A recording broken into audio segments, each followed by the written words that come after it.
ਜਿਹੜੇ ਦੂਸਰੇ ਲੋਕ ਹੈ ਉਹ ਲੁਕ ਛਿਪ ਕੇ ਜਿਹੜੇ ਹੈ ਆਪਣੇ ਲੋਕਾਂ ਨੂੰ ਹਥਿਆਰਾਂ ਦੀ ਟ੍ਰੇਨਿੰਗ ਦੇ ਰਹੇ ਹੈ, ਸ਼ਸਤਰਾਂ ਦੀ ਟ੍ਰੇਨਿੰਗ ਦੇ ਰਹੇ ਹੈ।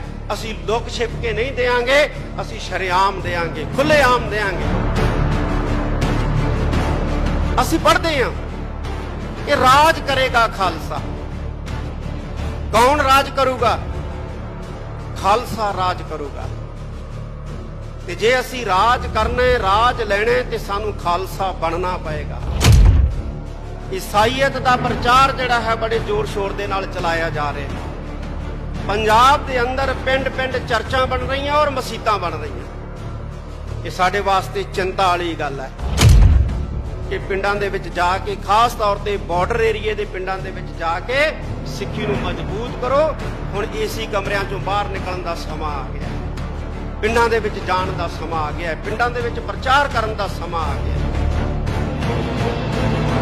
ਵੀ ਇਹਨੇ ਸੁਰੱਖਿਆ ਘੇਰੇ ਕਿਉਂ? ਕਹਿੰਦੇ ਜੀ ਸਿੱਖਾਂ ਦੀ ਸੁਰੱਖਿਆ ਵਾਸਤੇ। ਉਹ ਸਿੱਖਾਂ ਨੂੰ ਸੁਰੱਖਿਆ ਦੀ ਲੋੜ ਨਹੀਂ ਹੈ, ਸ਼ੇਰਾਂ ਨੂੰ ਸੁਰੱਖਿਆ ਦੀ ਲੋੜ ਨਹੀਂ ਹੈ। ਹਾਂ, ਸ਼ੇਰਾਂ ਤੋਂ ਸੁਰੱਖਿਆ ਦੀ ਲੋੜ ਹੈ ਤੇ ਤੁਸੀਂ ਸ਼ੇਰਾਂ ਤੋਂ ਸੁਰੱਖਿਅਤ ਕਰਨ ਵਾਸਤੇ ਇਹ ਜਿਹੜੇ ਸੁਰੱਖਿਆ ਦਸਤੇ ਜਾਂ ਸੁਰੱਖਿਆ ਦੀਵਾਰਾਂ ਜਿਹੜੀਆਂ ਨੇ ਬਣਾਈਆਂ ਨੇ, ਇਹ ਸਾਨੂੰ ਦਿਸ ਰਹੀਆਂ। ਸੱਚਖੰਡ ਸ੍ਰੀ ਹਰਿਮੰਦਰ ਸਾਹਿਬ ਜੀ ਦੇ ਆਭਾ ਮੰਡਲ ਦੇ ਵਿੱਚ ਸਸ਼ੋਭਤ ਸ੍ਰੀ ਅਕਾਲ ਤਖਤ ਸਾਹਿਬ ਜੀ ਦੇ ਸਥਾਨ ਦੇ ਉੱਤੇ ਧੰਨ ਧੰਨ ਸਾਹਿਬ ਸ੍ਰੀ ਗੁਰੂ ਗ੍ਰੰਥ ਸਾਹਿਬ ਸੱਚੇ ਪਾਤਸ਼ਾਹ ਦੀ ਹਜ਼ੂਰੀ ਵਿੱਚ ਜੁੜ ਬੈਠੀ ਗੁਰੂ ਰੂਪ ਖਾਲਸਾ ਸਤ ਸੰਗਤ ਜੀ, ਸਭ ਤੋਂ ਪਹਿਲਾਂ ਫਤਿਹ ਪ੍ਰਵਾਨ ਕਰੋ। ਵਾਹਿਗੁਰੂ ਜੀ ਕਾ ਖਾਲਸਾ, ਵਾਹਿਗੁਰੂ ਜੀ ਕੀ ਫਤਿਹ। ਅੱਜ ਅਸੀਂ ਸਾਰੇ ਉਹਨਾਂ ਮਹਾਨ ਯੋਧਿਆਂ, ਸੂਰਬੀਰਾਂ ਨੂੰ ਯਾਦ ਕਰਨ ਵਾਸਤੇ ਇਕੱਠੇ ਹੋਏ ਹਾਂ, ਜਿਨ੍ਹਾਂ ਨੇ ਜੂਨ 1984 ਦੇ ਵਿੱਚ ਭਾਰਤੀ ਫੌਜ ਦਾ ਡਟ ਕੇ ਮੁਕਾਬਲਾ ਕਰਦਿਆਂ ਸ਼ਹਾਦਤਾਂ ਦੇ ਜਾਮ ਪੀਤੇ। ਬਹੁਤ ਹੀ ਸੂਰਬੀਰ ਮਹਾਨ ਯੋਧੇ ਸੰਤ ਜਰਨੈਲ ਸਿੰਘ ਜੀ ਭਿੰਡਰਾਂਵਾਲੇ ਮਹਾਂਪੁਰਖ, ਅਮਰ ਸ਼ਹੀਦ ਭਾਈ ਸਾਹਿਬ ਭਾਈ ਅਮਰੀਕ ਸਿੰਘ ਜੀ, ਬਾਬਾ ਠਾਰਾ ਸਿੰਘ ਜੀ ਔਰ ਬਹੁਤ ਹੀ ਸੂਝਵਾਨ ਨੀਤੀਵਾਨ ਜਰਨਲ ਭਾਈ ਸੁਬੇਗ ਸਿੰਘ ਜੀ। ਇਹਨਾਂ ਤੋਂ ਇਲਾਵਾ ਅੱਜ ਦੇ ਦਿਨ ਜੂਨ 1984 ਦੇ ਵਿੱਚ ਇਸ ਅਸਥਾਨ ਦੇ ਉੱਤੇ ਭਾਰਤੀ ਸਟੇਟ ਦੇ ਨਾਲ ਲੜਦਿਆਂ ਬੇਅੰਤ ਸਿੱਖਾਂ ਨੇ ਸ਼ਹੀਦੀ ਦਿੱਤੀ ਹੈ, ਜਿਹਦੇ ਵਿੱਚ ਬੀਬੀਆਂ ਵੀ ਸਨ, ਬਜ਼ੁਰਗ ਵੀ ਸਨ, ਬੱਚੇ ਵੀ ਸਨ, ਨੌਜਵਾਨ ਵੀ ਸਨ। ਔਰ ਅਸੀਂ ਉਹਨਾਂ ਸ਼ਹੀਦਾਂ ਨੂੰ ਯਾਦ ਕਰਨ ਵਾਸਤੇ ਅੱਜ ਇਕੱਠੇ ਹੋਏ ਹਾਂ। ਜਿਸ ਵਕਤ ਭਾਰਤ 1947 ਦੇ ਵਿੱਚ ਭਾਰਤੀ ਲੋਕਾਂ ਦੇ ਕਹਿਣ ਮੁਤਾਬਕ ਆਜ਼ਾਦ ਹੋਇਆ, ਸਿੱਖਾਂ ਨੂੰ ਨੱਪਣ ਦੀ, ਸਿੱਖਾਂ ਨੂੰ ਕੁੱਟਣ ਦੀ ਪਾਲਿਸੀ ਜਿਹੜੀ ਹੈ ਉਸੇ ਵੇਲੇ ਤਿਆਰ ਹੋ ਗਈ ਸੀ ਔਰ ਤਿਆਰ ਕੀਤੀ ਸੀ ਜਵਾਹਰ ਲਾਲ ਨਹਿਰੂ ਨੇ ਕਿ ਇਸ ਹਿੰਦੁਸਤਾਨ ਦੇ ਅੰਦਰ, ਇਸ ਭਾਰਤ ਦੇ ਅੰਦਰ ਸਿੱਖਾਂ ਨੂੰ ਨੱਪਣਾ ਹੈ, ਸਿੱਖਾਂ ਨੂੰ ਕੁੱਟਣਾ ਹੈ, ਸਿੱਖਾਂ ਨੂੰ ਦੱਬਣਾ ਹੈ, ਆਰਥਿਕ ਤੌਰ ਤੇ ਕਮਜ਼ੋਰ ਕਰਨਾ ਹੈ, ਸਮਾਜਿਕ ਤੌਰ ਤੇ ਕਮਜ਼ੋਰ ਕਰਨਾ ਹੈ, ਧਾਰਮਿਕ ਤੌਰ ਤੇ ਕਮਜ਼ੋਰ ਕਰਨਾ ਹੈ ਔਰ ਰਾਜਨੀਤਿਕ ਤੌਰ ਤੇ ਵੀ ਕਮਜ਼ੋਰ ਕਰਨਾ ਹੈ। ਇਹ ਨੀਤੀਆਂ 1947 ਚ ਹੀ ਬਣ ਗਈਆਂ ਸੀ ਔਰ ਉਹਦਾ ਸਿੱਟਾ 1984 ਦੇ ਵਿੱਚ ਸ੍ਰੀ ਅਕਾਲ ਤਖਤ ਸਾਹਿਬ ਸੱਚਖੰਡ ਸ੍ਰੀ ਹਰਿਮੰਦਰ ਸਾਹਿਬ ਤੇ 37 ਹੋਰ ਗੁਰਦੁਆਰੇ ਸਾਹਿਬਾਨਾਂ ਦੇ ਵਿੱਚ ਹਮਲਿਆਂ ਦੇ ਰੂਪ ਦੇ ਵਿੱਚ ਨਿਕਲਿਆ। ਮੈਂ ਕੁਝ ਗੱਲਾਂ ਸਾਂਝੀਆਂ ਕਰਨੀਆਂ। ਇਹ ਜਿਹੜੀ ਬਾਦਸ਼ਾਹਤ ਦਾ ਸੰਕਲਪ ਹੈ ਜਾਂ ਰਾਜ ਦਾ ਸੰਕਲਪ ਹੈ, ਇਹ ਸਾਨੂੰ ਗੁਰੂ ਸਾਹਿਬਾਨ ਨੇ ਦਿੱਤਾ ਹੈ ਔਰ ਅਸੀਂ ਆਪਣੇ ਅਰਦਾਸ ਦੇ ਦੌਰਾਨ ਦੌਰੇ ਦੇ ਵਿੱਚ ਇਸ ਸੰਕਲਪ ਨੂੰ ਦੁਹਰਾਉਂਦੇ ਹਾਂ, ਰਾਜ ਕਰੇਗਾ ਖਾਲਸਾ, ਔਰ ਦੁਹਰਾਉਂਦੇ ਰਹਿਣਾ। ਜਿਹੜਾ ਸਿੱਖ ਹੈ, ਜਿਹਦੇ ਕੇਸਾਂ ਦੇ ਵਿੱਚ ਅੰਮ੍ਰਿਤ ਹੈ, ਜਿਹਦੇ ਨੇਤਰਾਂ ਦੇ ਵਿੱਚ ਅੰਮ੍ਰਿਤ ਹੈ, ਜਿਹਦੇ ਮੁਖ ਦੇ ਵਿੱਚ ਖੰਡੇ ਬਾਟੇ ਦਾ ਅੰਮ੍ਰਿਤ ਹੈ, ਉਹ ਰਾਜ ਦੇ ਸੰਕਲਪ ਤੋਂ ਮੁਨਕਰ ਨਹੀਂ ਹੈ ਔਰ ਨਾ ਮੁਨਕਰ ਹੋ ਸਕਦਾ ਹੈ। ਇਹ ਗੱਲ ਵੱਖਰੀ ਹੈ ਕਿ ਕੋਈ ਖੁੱਲ੍ਹੇਆਮ ਮਾਨਸਾ ਵਰਗਾ ਖੁੱਲ੍ਹੇਆਮ ਕਹਿੰਦਾ ਹੈ ਔਰ ਸਾਡੇ ਵਰਗੇ ਦੱਬੀ ਜ਼ੁਬਾਨ 'ਚ ਕਹਿ ਦਿੰਦੇ ਆ। ਅਸੀਂ ਪੜ੍ਹਦੇ ਹਾਂ ਕਿ ਰਾਜ ਕਰੇਗਾ ਖਾਲਸਾ। ਕੌਣ ਰਾਜ ਕਰੂਗਾ? ਖਾਲਸਾ ਰਾਜ ਕਰੂਗਾ। ਤੇ ਜੇ ਅਸੀਂ ਰਾਜ ਕਰਨੇ, ਰਾਜ ਲੈਣੇ, ਤੇ ਸਾਨੂੰ ਖਾਲਸਾ ਬਣਨਾ ਪਏਗਾ। ਅੱਜ ਸਾਡੇ ਸਾਹਮਣੇ ਬਹੁਤ ਸਾਰੀਆਂ ਚੁਣੌਤੀਆਂ ਜਿਹੜੀਆਂ ਨੇ ਉਹ ਖੜੀਆਂ ਨੇ, ਜਿਹੜੀਆਂ ਸਾਨੂੰ ਕਮਜ਼ੋਰ ਕਰ ਰਹੀਆਂ ਨੇ, ਧਾਰਮਿਕ ਤੌਰ ਦੇ ਉੱਤੇ, ਸਮਾਜਿਕ ਤੌਰ ਦੇ ਉੱਤੇ ਔਰ ਆਰਥਿਕ ਤੌਰ ਦੇ ਉੱਤੇ। ਸਾਨੂੰ ਧਾਰਮਿਕ ਤੌਰ ਦੇ ਉੱਤੇ ਕਮਜ਼ੋਰ ਕਰਨ ਵਾਸਤੇ ਪੰਜਾਬ ਦੀ ਇਸ ਧਰਤੀ ਦੇ ਉੱਤੇ ਈਸਾਈਅਤ ਦਾ ਪ੍ਰਚਾਰ ਜਿਹੜਾ ਹੈ ਬੜੇ ਜ਼ੋਰ ਸ਼ੋਰ ਦੇ ਨਾਲ ਚਲਾਇਆ ਜਾ ਰਿਹਾ ਹੈ। ਪੰਜਾਬ ਦੇ ਅੰਦਰ ਪਿੰਡ ਪਿੰਡ ਚਰਚਾਂ ਬਣ ਰਹੀਆਂ ਔਰ ਮਸੀਤਾਂ ਬਣ ਰਹੀਆਂ। ਇਹ ਸਾਡੇ ਵਾਸਤੇ ਚਿੰਤਾ ਵਾਲੀ ਗੱਲ ਹੈ, ਸਾਡੇ ਵਾਸਤੇ ਫਿਕਰ ਵਾਲੀ ਗੱਲ ਹੈ। ਮੈਂ ਸਾਰੇ ਮਹਾਂਪੁਰਖਾਂ ਨੂੰ, ਜਿੰਨੇ ਵੀ ਸਿੱਖ ਧਰਮ ਨਾਲ ਸੰਬੰਧਿਤ ਮਹਾਂਪੁਰਖ ਹੈ, ਜਿਹੜੇ ਪ੍ਰਚਾਰ ਦੀ ਸੇਵਾ ਕਰਦੇ ਰਹੇ ਨੇ, ਮੈਂ ਉਹਨਾਂ ਨੂੰ ਇਹ ਕਹਿਣਾ ਚਾਹਾਂਗਾ ਕਿ ਇੱਕ ਵਾਰੀ ਫੇਰ ਨਿਕਲੋ। ਜਿਵੇਂ ਸੰਤ ਬਾਬਾ ਗੁਰਬਚਨ ਸਿੰਘ ਜੀ ਭਿੰਡਰਾਂ ਵਾਲੇ, ਜਿਵੇਂ ਸੰਤ ਬਾਬਾ ਜਵਾਲਾ ਸਿੰਘ ਜੀ ਹਰਖੋਵਾਲ ਵਾਲੇ, ਜਿਵੇਂ ਮਹਾਂਪੁਰਖ ਸੰਤ ਬਾਬਾ ਅਤਰ ਸਿੰਘ ਜੀ ਮਸਤੂਆਣਾ ਸਾਹਿਬ ਵਾਲੇ, ਇਹਨਾਂ ਨੇ ਵਹੀਰਾਂ ਘੱਤ ਕੇ ਪਿੰਡਾਂ ਦੇ ਵਿੱਚ ਪ੍ਰਚਾਰ ਕੀਤਾ ਸੀ ਤੇ ਸਿੱਖੀ ਬੁਲੰਦ ਕੀਤੀ ਸੀ। ਅੱਜ ਵੀ ਮੈਂ ਇਹਨਾਂ ਮਹਾਂਪੁਰਖਾਂ ਨੂੰ ਅਪੀਲ ਕਰੂੰਗਾ ਕਿ ਪਿੰਡਾਂ ਦੇ ਵਿੱਚ ਜਾ ਕੇ, ਖਾਸ ਤੌਰ ਤੇ ਬਾਰਡਰ ਏਰੀਏ ਦੇ ਪਿੰਡਾਂ ਦੇ ਵਿੱਚ ਜਾ ਕੇ ਸਿੱਖੀ ਨੂੰ ਮਜ਼ਬੂਤ ਕਰੋ। ਹੁਣ ਏਸੀ ਕਮਰਿਆਂ ਚੋਂ ਬਾਹਰ ਨਿਕਲਣ ਦਾ ਸਮਾਂ ਆ ਗਿਆ ਹੈ, ਪਿੰਡਾਂ ਦੇ ਵਿੱਚ ਜਾਣ ਦਾ ਸਮਾਂ ਆ ਗਿਆ ਹੈ, ਪਿੰਡਾਂ ਦੇ ਵਿੱਚ ਪ੍ਰਚਾਰ ਕਰਨ ਦਾ ਸਮਾਂ ਆ ਗਿਆ।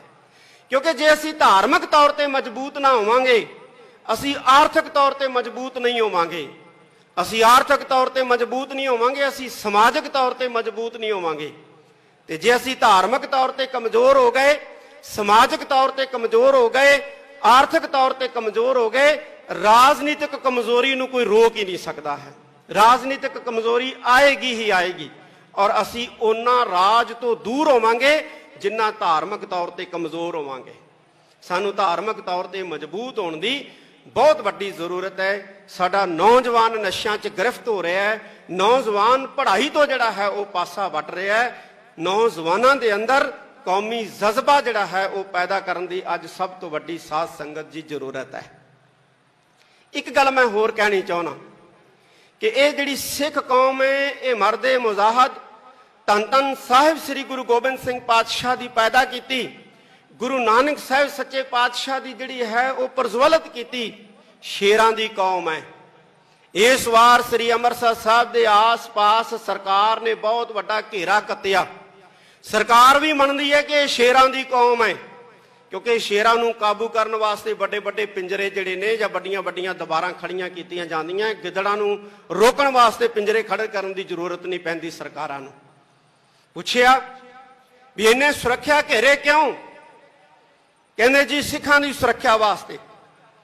ਉਹ ਸਿੱਖਾਂ ਨੂੰ ਸੁਰੱਖਿਆ ਦੀ ਲੋੜ ਨਹੀਂ ਹੈ, ਸ਼ੇਰਾਂ ਨੂੰ ਸੁਰੱਖਿਆ ਦੀ ਲੋੜ ਨਹੀਂ ਹੈ। ਹਾਂ, ਸ਼ੇਰਾਂ ਤੋਂ ਸੁਰੱਖਿਆ ਦੀ ਲੋੜ ਹੈ ਤੇ ਤੁਸੀਂ ਸ਼ੇਰਾਂ ਤੋਂ ਸੁਰੱਖਿਅਤ ਕਰਨ ਵਾਸਤੇ ਇਹ ਜਿਹੜੇ ਸੁਰੱਖਿਆ ਦਸਤੇ ਜਾਂ ਸੁਰੱਖਿਆ ਦੀਵਾਰਾਂ ਜਿਹੜੀਆਂ ਨੇ ਬਣਾਈਆਂ ਨੇ, ਇਹ ਸਾਨੂੰ ਦਿਸ ਰਹੀਆਂ ਨੇ। ਤੇ ਸ਼ੇਰ ਜਿਹੜਾ ਹੈ, ਜਿਹੜਾ ਗੁਰੂ ਗੋਬਿੰਦ ਸਿੰਘ ਮਹਾਰਾਜ ਦਾ ਪੈਦਾ ਕੀਤਾ ਖਾਲਸਾ ਹੈ, ਉਹ ਕਿਸੇ ਤੇ ਨਹੱਕਾ ਹਮਲਾ ਨਹੀਂ ਕਰਦਾ, ਕਿਸੇ ਤੇ ਬੇਵਜ੍ਹਾ ਜਿਹੜਾ ਹੈ ਆਪਣਾ ਪੰਜਾ ਨਹੀਂ ਮਾਰਦਾ, ਬੇਵਜ੍ਹਾ ਜਿਹੜਾ ਹੈ ਉਹ ਕਿਸੇ ਵੱਲ ਦਹਾੜਦਾ ਨਹੀਂ ਹੈ। ਹਾਂ, ਕੋਈ ਸਟੇਟ ਦਾ ਭੇਜਿਆ ਜਿਹੜਾ ਭੇਖੀ ਜਿਹੜਾ ਹੈ ਨਕਲੀ ਦਾੜੀ ਕੇਸ ਲਾ ਕੇ ਭਾਵੇਂ ਕੋਈ ਜ਼ੁਲਮ ਕਰ ਜੇ, ਭਾਵੇਂ ਕੋਈ ਕਿਸੇ ਤੇ ਜ਼ਬਰ ਕਰ ਜੇ, ਪਰ ਜਿਹੜਾ ਗੁਰੂ ਨਾਨਕ ਸਾਹਿਬ ਸੱਚੇ ਪਾਤਸ਼ਾਹ ਦਾ ਸਿੱਖ ਹੈ ਉਹ ਕਦੇ ਵੀ ਜ਼ੁਲਮ ਵੱਲ, ਜਿਹੜਾ ਜ਼ੁਲਮ ਰੋਕਦਾ ਜ਼ਰੂਰ ਹੈ ਲੇਕਿਨ ਜ਼ੁਲਮ ਨਹੀਂ ਕਰਦਾ। ਮੈਂ ਸਿੱਖ ਸੰਸਥਾਵਾਂ ਨੂੰ ਇਹ ਕਹਿਣਾ ਚਾਹਾਂਗਾ ਕਿ ਅੱਜ ਜ਼ਰੂਰਤ ਆ ਗਈ ਹੈ, ਜਿਵੇਂ ਧੰਨ ਗੁਰੂ ਅੰਗਦ ਦੇਵ ਜੀ ਮਹਾਰਾਜ ਨੇ ਖਡੂਰ ਸਾਹਿਬ ਦੀ ਧਰਤੀ ਦੇ ਉੱਤੇ ਮੱਲ ਅਖਾੜੇ ਕਾਇਮ ਕੀਤੇ ਸੀ। ਅੱਜ ਗੱਤਕਾ ਅਕੈਡਮੀਆਂ ਤੇ ਗੱਤਕੇ ਅਖਾੜੇ ਜਿਹੜੇ ਨੇ ਸਾਡੀਆਂ ਸੰਸਥਾਵਾਂ ਗੁਰਦੁਆਰਾ ਸਾਹਿਬਾਨ ਦੇ ਅੰਦਰ ਕਾਇਮ ਕਰਨ ਔਰ ਮਾਡਰਨ ਜਿਹੜੇ ਨੇ ਸ਼ਸਤਰ ਅਭਿਆਸ ਦੇ ਕੇਂਦਰ, ਜਿਹਨੂੰ ਸ਼ੂਟਿੰਗ ਰੇਂਜਾਂ ਕਹਿੰਦੇ ਨੇ, ਉਹ ਵੀ ਕਾਇਮ ਕੀਤੀਆਂ ਜਾਣ। ਕੋਈ ਹਰਜ ਨਹੀਂ ਹੈ ਸਾਧ ਸੰਗਤ ਜੀ। ਜਿਹੜੇ ਦੂਸਰੇ ਲੋਕ ਹੈ ਉਹ ਲੁਕ ਛਿਪ ਕੇ ਜਿਹੜੇ ਹੈ ਆਪਣੇ ਲੋਕਾਂ ਨੂੰ ਹਥਿਆਰਾਂ ਦੀ ਟ੍ਰੇਨਿੰਗ ਦੇ ਰਹੇ ਹੈ, ਸ਼ਸਤਰਾਂ ਦੀ ਟ੍ਰੇਨਿੰਗ ਦੇ ਰਹੇ ਹੈ। ਅਸੀਂ ਲੁਕ ਛਿਪ ਕੇ ਨਹੀਂ ਦੇਵਾਂਗੇ, ਅਸੀਂ ਸ਼ਰੇਆਮ ਦੇਵਾਂਗੇ, ਖੁੱਲ੍ਹੇਆਮ ਦੇਵਾਂਗੇ।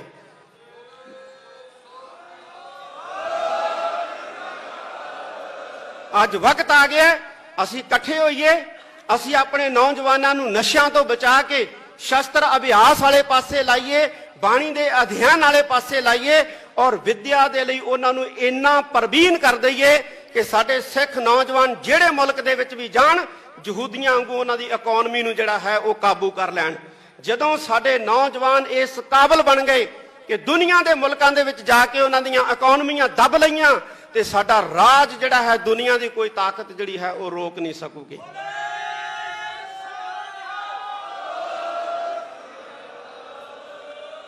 ਸੱਚਖੰਡ, ਸ੍ਰੀ ਹਰਮੰਦਰ ਸਾਹਿਬ, ਸ੍ਰੀ ਦਰਬਾਰ ਸਾਹਿਬ, ਸ੍ਰੀ ਅਕਾਲ ਤਖਤ ਸਾਹਿਬ ਤੇ ਜਿਹਨੇ ਵੀ ਹਮਲਾ ਕੀਤਾ ਉਹ ਬਰਬਾਦ ਹੋਇਆ ਹੈ।